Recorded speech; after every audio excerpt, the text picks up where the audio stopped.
And then what I really like about his work is that he's mainly a teacher.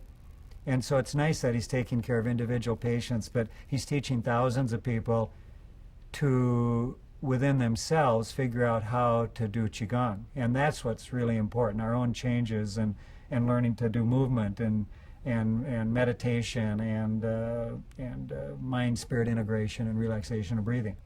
You know, so that's why it's not the work he necessarily does on others, which is good. It's mainly the work he does with students, and because when we empower ourselves being able to do those things, we start, my patients or I or any of us who start to do it, see how much power we really have and how we truly can in general often create our own reality. We don't have to be so miserable. It's and a lot of it is the stress without is always going to be there for everybody, and Qigong is one of the better ways I know to how to deal with the stress within. And that's what, as the Buddha said, pain is inevitable, stress out there is inevitable, suffering is optional.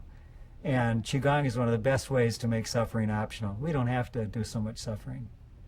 I think Spring Forest Qigong, as I understand it, is a type of Qigong that Chun Lin sort of developed himself, and it would be, I can't say I'm an expert enough in it to know how it's different from the other kinds, because he's sort of been my teacher, but it's just a way that he has developed that seems to me, by the students he's taught and the patients he's seen, and is just a really effective way to help people learn how to work with their own energetic and spiritual system.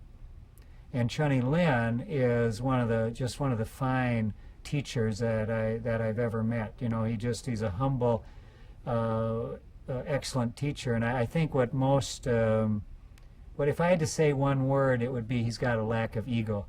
And most of us who rise up and become good at something have trouble with our ego not taking over. And Chun Lin has just sort of managed to truly be a teacher who has, what he really wants to do is be out there and helping people, and not what's in it for him, whether it's financially or notoriety or fame. And so he's a beautiful human being.